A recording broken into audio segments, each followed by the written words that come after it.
What's up, beautiful people? My name is Brandon with Extended Family, and today we have a conversation with our storyteller, Monika. She's in Morocco and chats with 29-year-old PhD student and real estate agent, Abdel. In this conversation, they discuss the differences in culture between Arabs and Berbers, the history of storytelling in the Medina, and what it's like living in Sahara. Subscribe for more convos like these where we explore culture through conversations in local communities around the world. Let us know what you think of this conversation, and without further ado, welcome to your extended family. Good morning from a new continent, a new country, a new home. Hi, I'm Monika, and this year I'm traveling the world with extended family in partnership with Remote Year. I'm here in the beautiful continent of Africa in a very nice town called Marrakesh in Morocco. This is my first destination amongst the 3 or 4 months that I'm going to be in Africa, and I'm going to show you around.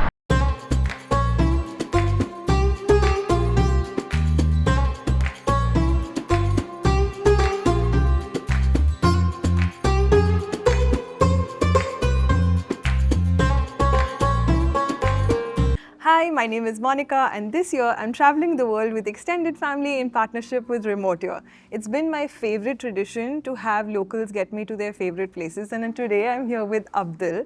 He's got me to this very beautiful golf course. The sun is setting. So, hi everyone, my name is Abdel Hadi. They call me Abdel. So I'm 29 years old. I'm from the south of Morocco, and I moved here to Marrakesh 11 years ago. So I'm a real estate agent. At the same time, I'm a PhD student preparing my thesis in tourism and cultural heritage in Marrakesh here at the University of Marrakesh. That's wonderful. Thanks, Abdul. So you told that you were born in the south of Morocco, is that right? So where is that from, and how was life like when you were growing up? So I was born in a town called Fumzgid. It's about 200 kilometers from where is that you know. It's more or less like the desert. It's a small village there. So I was born there and I lived there until 14. So it's great. So life is simple. People they are nice. So it's different than the big cities, but it's quite. So when you shifted, what was your most, like, I'm assuming that it was because of the job and like the primary passion to earn money, or university or studies because of which you shifted to a big city? So yeah, I moved here mainly for my studies. So the university, we don't have university at the south of Morocco. So I came here for my studies to do my bachelor actually. I moved here in 2013. Shukran. So it's been quite some time for you here as well in Marrakesh. Have you been in Marrakesh or other cities in Morocco as well?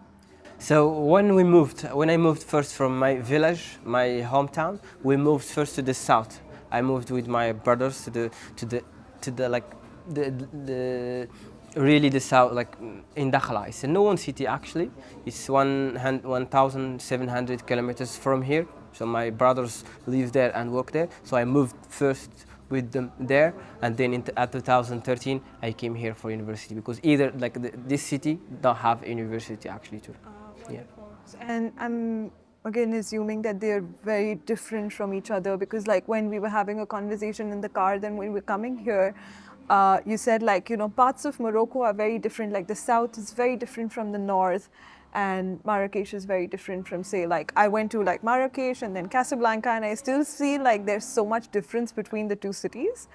Absolutely, it's totally different. I mean, still the both towns are in the south. When I was born and when I lived with my family. So when I was born, it's the desert. As like what is that? When I have sea, it's like the similar culture. But when I moved to Dakhla, it's a known spot actually for kitesurf and windsurf. It's in the coast. It's a peninsula actually surrounded by the sea, and it's one of the wonderful destination of kitesurf and windsurf. Oh wow, Yeah. That's cool. Do you know how to kite surf? I don't actually. I don't actually. Okay. Yeah, I'd love to kite surf one day. I love too, but I mean, actually, when I was there, it wasn't known as today. Today it's very known. Everyone know Dakhla, but at 2013, that sport wasn't that known as today. Okay. If it was the case, I would do definitely.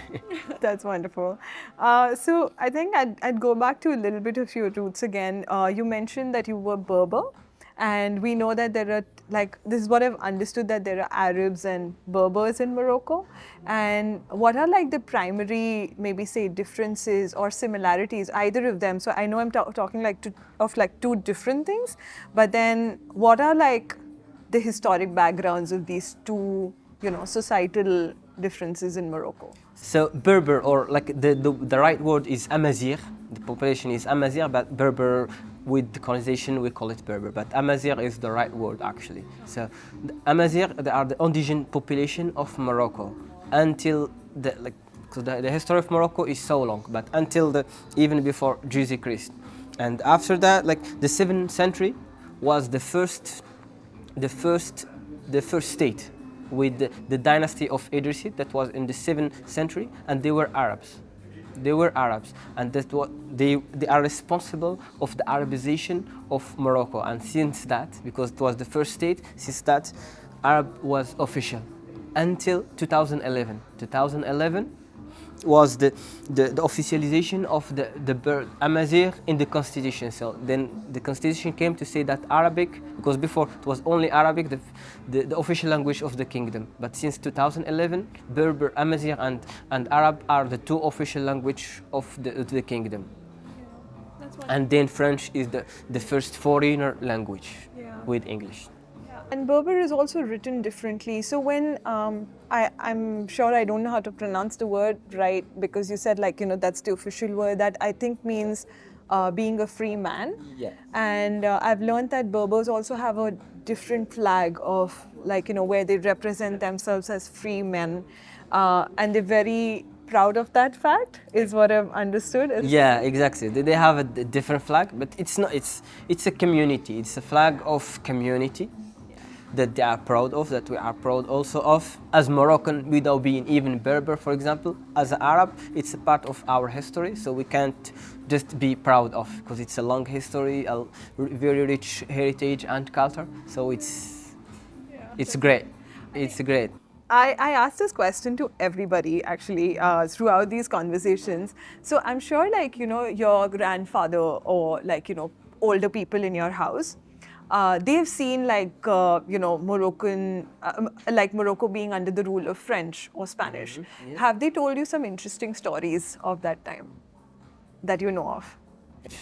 I don't have any specific story that happened to some of my families, but from the official history that we have learned at the school and in the official book of the history. So yes, so Morocco, as you know, was invaded by French and Spain too. So Spain were invaded the north, some cities of the north, and the south, the big majority of the south. But the middle was invaded by French from 1912 to 1956. That's French occupation. French occupation, and some cities and region in the south still until 1975 and 1989. That's wonderful. So I think the reason why I asked this question is because I have people in my family, when my grandfather used to tell me these stories, I used to love listening to insights. We know the bigger picture that, okay, France ruled Morocco, but then it has so much impact to individual families and individual people. Have you seen a shift in Morocco after independence? Independence Day was last week. So have you seen a growth or the people adapting more of Berber and more of Arabic culture after independence? And what are the good things about it? So I mean, I can't give a real highlight of all this period because I wasn't here. But I mean, since I'm here, I was on my age, I'm seeing Morocco and their regions growing, and it's great to see this evolution in all the good impact in a good way. I mean, development in terms of investment, culture, population. Yeah. So this is good. This is good. But I don't know really how to answer your question. Yeah. But if you have any specific domain. No, I understand. But I do see, like, sometimes media does portray like a different aspect of the country. But I was very surprised when I came to Morocco. It's clean, it's developed. I felt safe here as a woman. And I've been pleasantly surprised by all the people actually welcoming me and being very kind to me. So it's been amazing. Actually, it's been like 3 weeks for me here in Morocco, and have had like a very nice time.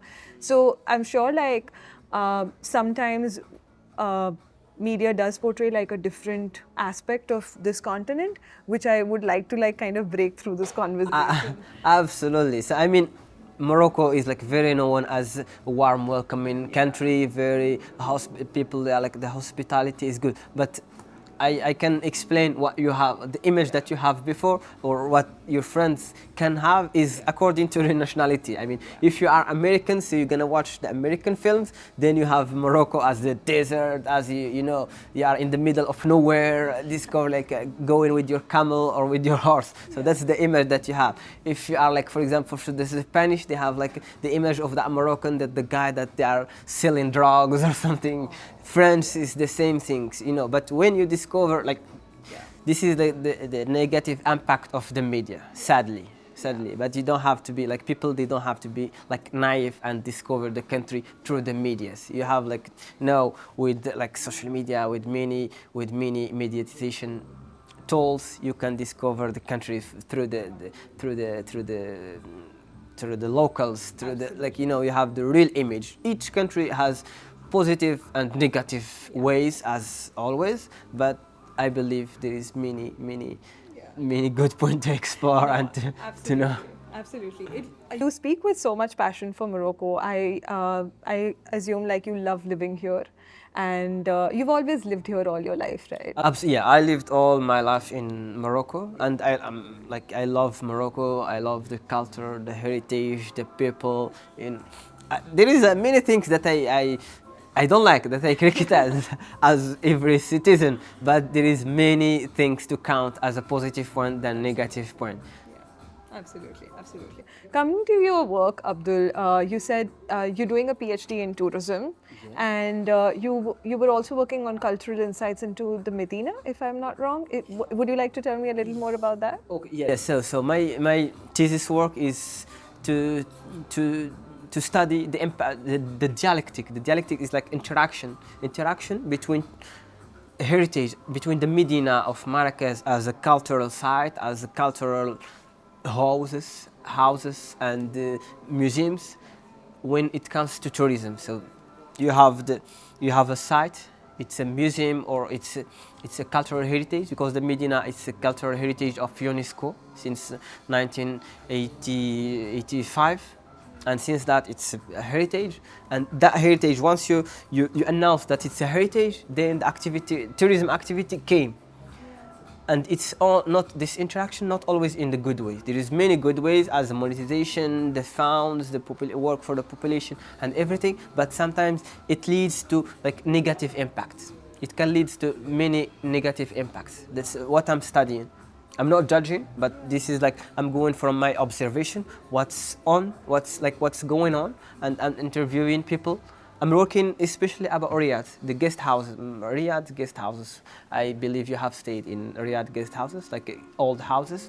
And when we put the tourism activities in these antique houses, what happened? So I'm asking the population, and I'm asking the owners, foreigner owners and Moroccan owners also, to study this interaction, this impact.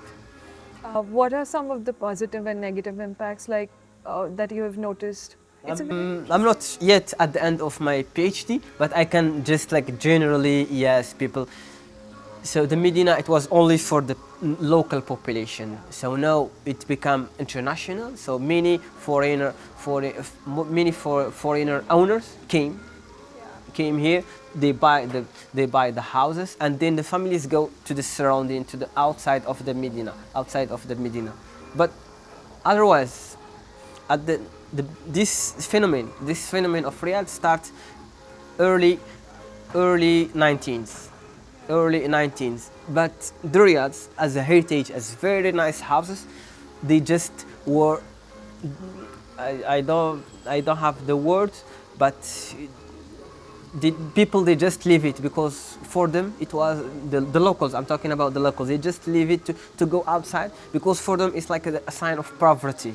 They just leave it. It's old house, and also with the modernization and the globalization, we have this family mother that you have like 2-3 generation, and then when it comes to children, they can't live together anymore because the independence people, they want just to have like this small family, father and mother and the kids, and that's it. So they can't live in the same place, so it's easier to just sell the place and share the money than share the place. So they sell the place, they share the money, and they go outside. And it's easier for them. So then the foreigner come. The good way is that this foreigner came to preserve this heritage. This is the good way. But the bad way is that foreigner or that investor can denaturalize this place. It can't be anymore. It's a place in the Medina, but when we go inside, it's not anymore the Medina. It's changed. It's international. It's it's a villa in Paris or in somewhere else.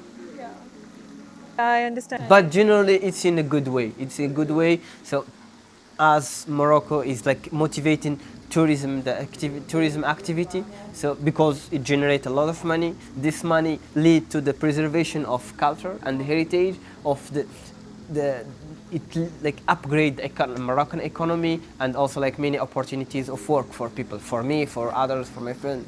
Yeah, absolutely. Because Marrakesh, like the first sector is tourism. Yeah.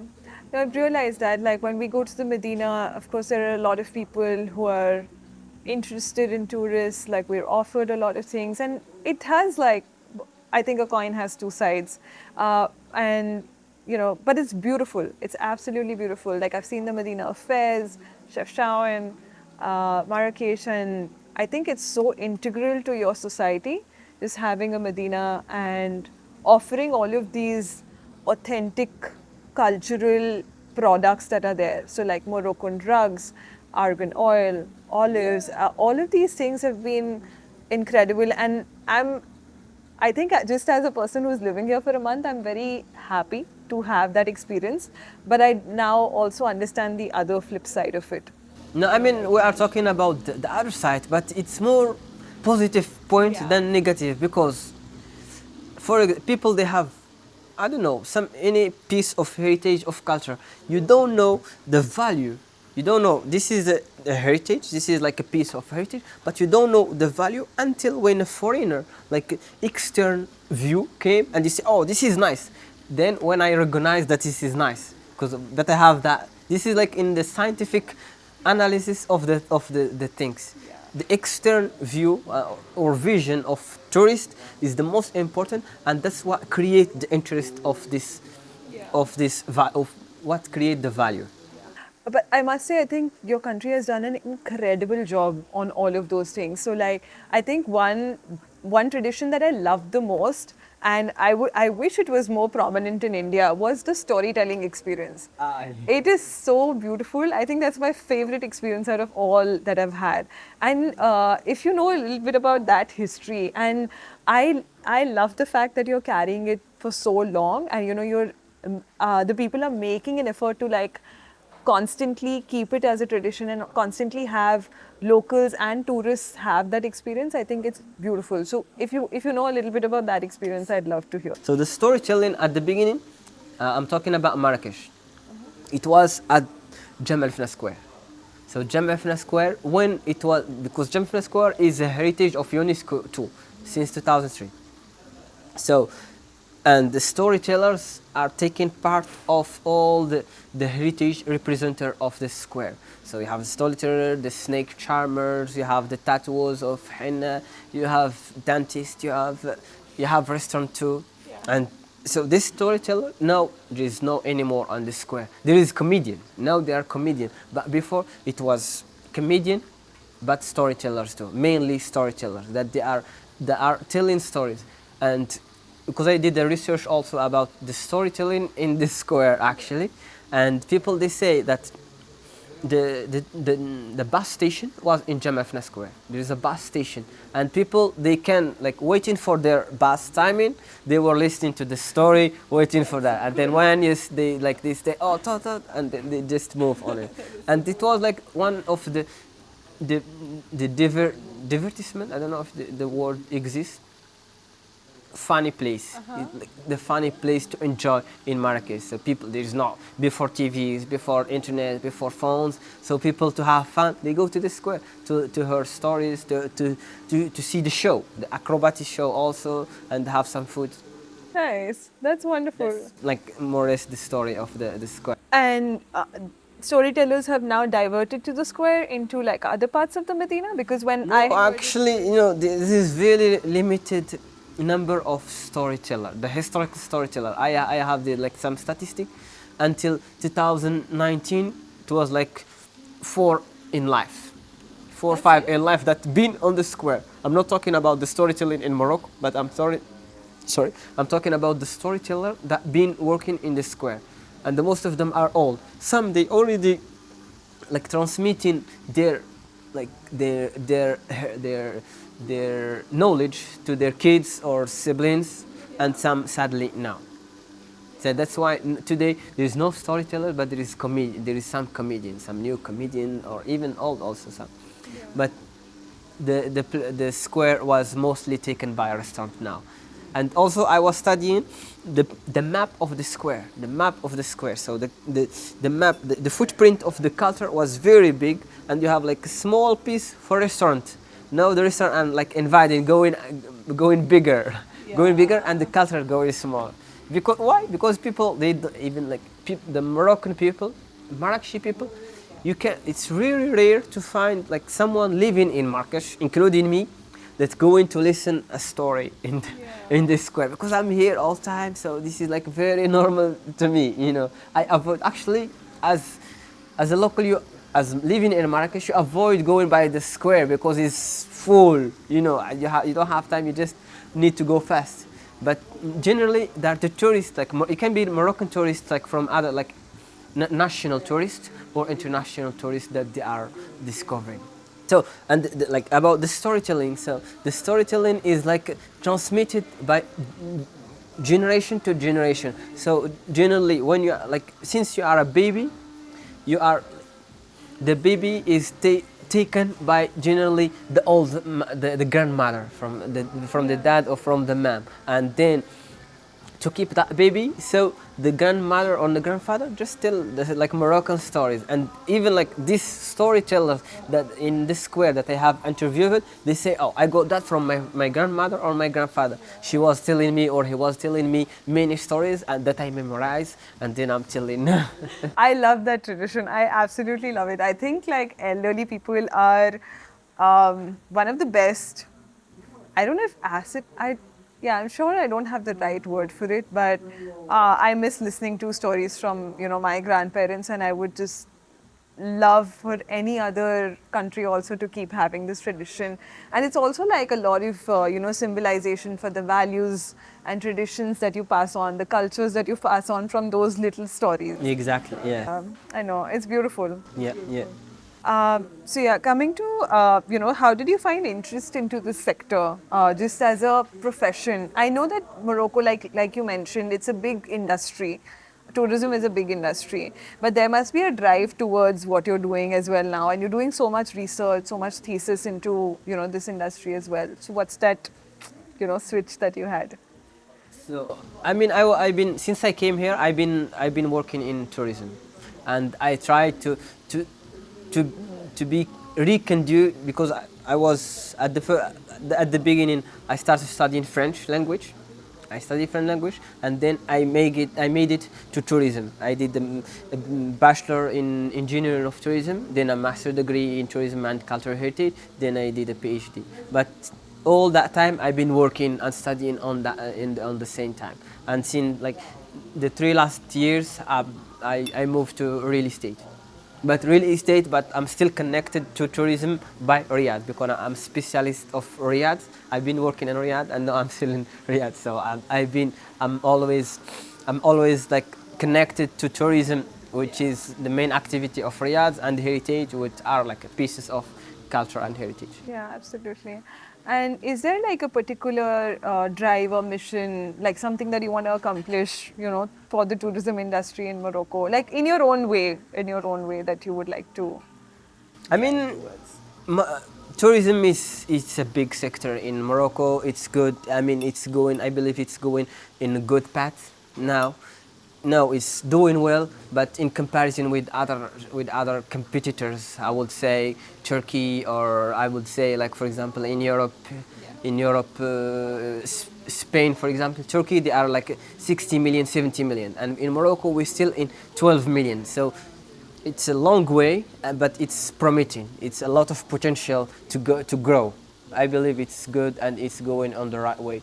Now the activity of tourism is mainly concentrated in Marrakesh, because Marrakesh take more or less 50% of the tourists.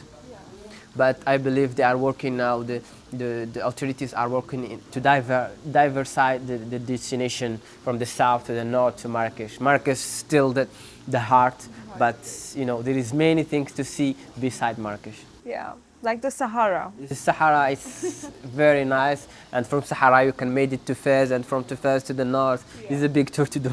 Yeah, absolutely. What's your favorite part about the Sahara? Okay, the Sahara, I mean, it's very hard to ask that to a guy coming from the Sahara. Oh, okay, I'm sorry, yeah. No, I mean, I came from there. For me, it's like very main of the landscape there that you would say, oh, wow. That seems natural to me, because Fair enough. Fair enough. it's really nice. That's why we were talking. It's like the external vision. I was born there. I was seeing that all time. So for me, it's like it's a home.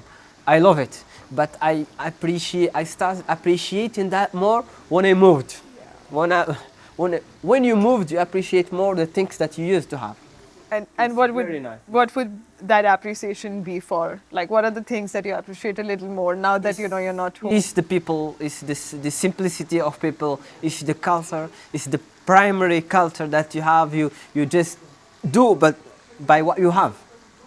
Very simple things. The foods are very good, natural. You feel like the savors of it. I mean, Marrakesh is still like very good food and natural in comparison with other cities. But when you compare Marrakesh to the desert, I mean, still very authentic. Still very authentic. I was having a conversation with Fadwa about living in the desert, and she mentioned the same thing actually about how she learned how to live with less. And she was like, you don't need a lot to be happy.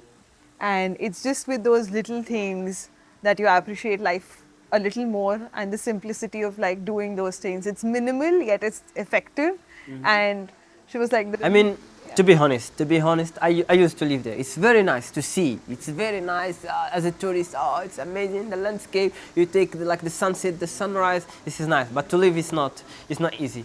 Because to live 2 days, it's fine. Even if you don't have connection, you don't mind. If you don't have that, you don't mind. You say, oh, I'm gonna get that next week.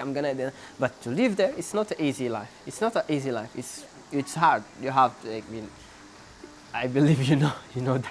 Yeah, no, it's true. I can understand that. I'm sure like there are its own difficulties. It comes with it. It's difficult condition. It's very hot in the summer. Yeah. Very hot. The condition, like sometimes the water are not good, or they are not available all time, especially for the nomads, people that they don't live in the town. When I was born it was a town, it was a village, so all the necessary things was here. But people that are outside of the village, or like a bit hard, it's harder. The communication, the transportation sometimes are harder for them. Yeah. Does your family still live there? Part of my family live there. I go there like for the celebration. A lot of time I go there. Yeah. And you were talking about like the big celebrations in Morocco. That's after Ramadan and another Eid, if I'm not wrong. Was it? You mentioned like there are two big celebrations. The two big celebrations that are known, it's the two Eid. Eid, it means fete. I don't know what's the fete in English. Fete? No. Eid? Is it just fiesta? Fiesta. Yeah. It's fiesta in Spanish. So two Eid al-Adha and Eid al-Fitr. So Eid al-Fitr, it's just the day after Ramadan, and Eid al-Adha, it's sacrifice. the translation is sacrifice Eid or sacrifice celebration, and when they kill the sheep, and it's a sacrifice. It's a religious celebration actually, the both of them. But the celebration and the joy, you can feel it in the marriage, in the baptism, in the birth. There is celebration and culture and like very different way of celebration from region to region, from family to family. Yeah. How long have you always kept the? It's called Rosa fasting. Rosa? Yeah. Rosa, is that right? Siyam, no. The fasting you mean? Yeah, Ramadan the fasting. No. Ramadan. Oh, okay. So Ramadan is the month, and the fasting is Siyam. Siam. Okay. Yeah. Okay. I think I have lived in Abu Dhabi, so they used to call it Rosa there. But the period of fasting, have you always kept it like from when you were a child? Yeah. I mean, as soon as you become adult, 16, 17 or whatever, you are obligated to fast. Yeah. And I'd love to ask you this. I'm sure initially it's a little difficult, but then do you get used to it? And what are like the key learnings from that, whole month? I'm sure it's so important for. I'm gonna talk about my experience and what my family do generally. When you are kids, not when you are kids, and when you have 7, 8, 9 to motivate, because everyone is fasting and you are kids, you can fast, and as they are motivate you, they say, okay, for you, you're gonna fast half day. Okay. You're gonna fast half day, and so today you fast like the morning from the sunrise to half day, to midday, for example, and the next day you fast from the midday to the sunset, and then it's gonna be a day for you. This is not cultural, this is not religion at all, but this is just a way to motivate kids, and that they are get used to fast later once they are obligated to do. Yeah. But it's easy, it's fine. But when it's hot, it's complicated. But we are used to, and when we are a believer and you know what you are, why you are fasting. Yeah. I mean, it's easier. It's like you have a goal. You know that the way is not easy, but you keep going. Yeah. And what is your goal when you fast? Is there something different for every person? What? Okay, so there is two perspectives to analyze that fact. So the simplest fast is that you feel the hunger and the thought that poor people struggle every day. You are fasting one day because you are obligating yourself to not eat, but people, they are struggling all time to get food. That is not easy. That they don't have food and drinks all time. And in terms of health, this is good for health, like fasting. Now we are talking about intermediate fasting, morning fasting, like the doctors recommend for the purification of the health. Yeah. That's amazing. I think I've learned a lot from this conversation, Abdel, like different aspects of culture, history, insights, work. I think we covered quite a bit of it, and thank you so much for doing that. Yeah. I really appreciate your time, Abdul. If you've made it this far, I want to thank you for listening to this week's conversation. Here, we believe the best in humanity is realized when we learn from and embrace the differences in each other. That makes us a little more open-minded, more inspired by the people in the world around us, and a step closer towards building that ever-growing extended family.